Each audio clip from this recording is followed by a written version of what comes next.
it's Claire Saunders from What's New in Electronics. I'm here on day 2 of IPC Apex, and I've been joined by Bill from Data IO. How are you? I'm great, and thanks for having me. It's an absolute pleasure.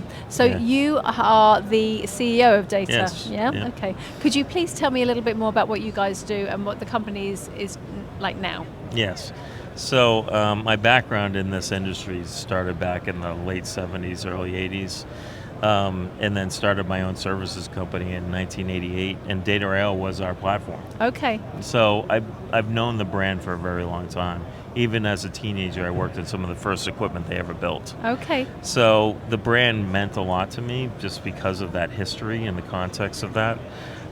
So when I was offered to come onto the board, which was back in beginning of 24 is when I got onto the board. I jumped on the opportunity just because I knew I could help the business, just because of my knowledge as a customer, because I look through the lens of a customer. And I think that's really important in how you drive a business, and having that experience of being a user of the equipment in the platform. And so I really felt that I could offer some really good advice to the management team and help them grow the business. And then I was asked, the previous CEO decided to retire. I've been there for almost 12, 13 years, so kind of time for that. And I said, sure. And so I took over kind of beginning a year ago, January, kind of formally how I look at it. It was midway in Q4 of the previous in 24. But that was really discovery work, trying to get to know the employees, the market. And again, I hadn't been in the market for 10 years, so I was in the IT services business the prior 10 years, expanding my knowledge in technology.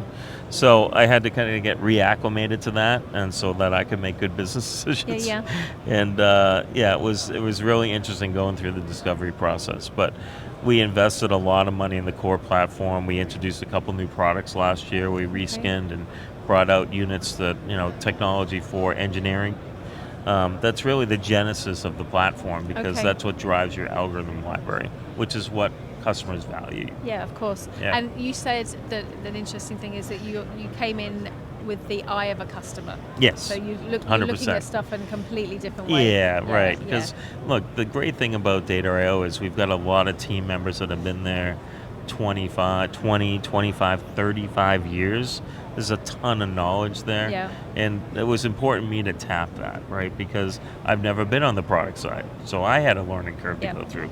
As they have a learning curve to understand the customer's view, I had a learning curve to understand the product and manufacturer's view. Yeah, because sometimes what you don't know on that side, there could be very good reasons why the decisions were made the way they were. Yeah. So, and to do a fair analysis and discovery, not just make assumptions, you really had to dig in deep and see what were their challenges, what were the engineering challenges, what was the supply chain challenges, what was the customer engagement challenges, right? Because you always have to look through, I believe, if you want to understand behaviors, you should look through the other person's lens first. Well, that's how people learn and they grow, because you can look at some things, and many times you talk to people for a long time and you say, even in your personal relationships, you need to do that. 100%. But you can sit to people and you can say, what's happening? Is anything happening? Anything new? And they're like, no, not really. And then you talk for about 10 minutes. They go, well, actually, because you're doing it all the time, so it becomes second nature. Yeah, and you forget. And you tell them, look, I'm trying to learn from you. So it takes their guard down, thinking I'm not probing you or analyzing you. It's really, I'm trying to learn. Yeah, that's it. Sharing knowledge is very important. Exactly. Our own IA machines. So the show has been good for you, I guess? Yeah, it's been great. Last year we had a record amount of interest in the business, and came out with a couple new clients from that. This year I think it's even been more engaging. I'm not sure the numbers that we've scanned, but the conversations have been much more meaningful. So you can tell the climate's changed a little bit, that people are investing again, which they weren't last year with the tariff thing. No, there was a lot of nervousness. Well, there's uncertainty. And people don't invest when there's uncertainty. No. We do have a little bit more now than we did. But I think people are so tired of the uncertainty. I think trade tariffs are much more detrimental to our business than what's going on with oil, although it can get to a point where it would creep into a recession. I think around the world, monetary markets have more tools in their toolbox to deal with that, like lower interest rates. We're still high. So if they really have to, they could spurn business activity by just lowering interest rates. And they may have to make that decision sooner than later. So I think we're in a good position to avoid any deep recessions. It may have one. I think it will be relatively short. And people can't hold back forever, so you have to. No, you got to eventually. You have to just dive in. Yeah, you can't go 2 years with no investment. No, I mean, exactly. You're going to start losing. When things turn around, you won't be prepared.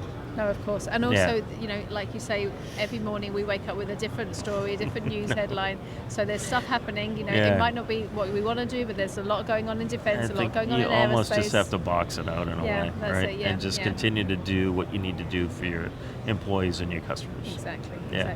And it sounds like that's exactly what you're doing, and you've got a new vision for the company. Yeah, we invested all through last year, even when things got slow. It's actually the best time to invest. Because when you're super straight out and you're at capacity, it's hard to make changes. It's just harder to do that. When you have the time when things aren't that busy, you can think through those decisions. You can try them out and have it not be an negative effect on the business. And we did that. I mean, we spent a lot in fixing some certain things and operations and software tools. We were heavy into AI. That's really helped us fix a lot of things. We had our first production code that went through AI without really much human intervention and released into production. It's helping the software team fix bugs that have been around for a long time. I mean, we have a lot of complicated interfaces that go between our automation and our core platform, and there's a lot of communication linkages and stuff. So there's a lot of things that can go wrong.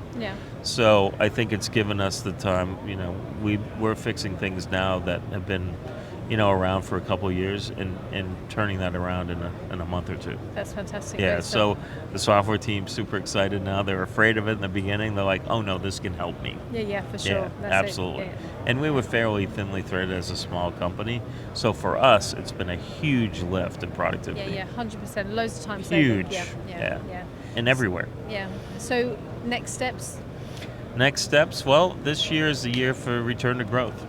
I think we'll be in a great position into Q2, definitely by the second half. That's our budget anyways. And I'm seeing clear line of sight to that.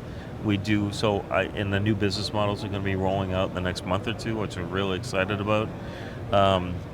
Which will change the game. Will get us into services and be able to offer OpEx models and have contractual revenue over 2, 3, 4 years. That's much more valuable to investors. And that's always been the game plan. It's to be CapEx, services, and then programming and test too. Because those are the three major intersection points to do data provisioning. All right, and security as well. Okay, good. Good stuff. Yeah. Well, I'm excited to see you, if not before, then next year. Oh, next year we'll have a much bigger story to tell. Yeah. Yes, so I look forward to telling that. That's great. Thank you very much, Bill. Nice to touch you. Thanks, really nice to talk. Thank you very much. Thank you.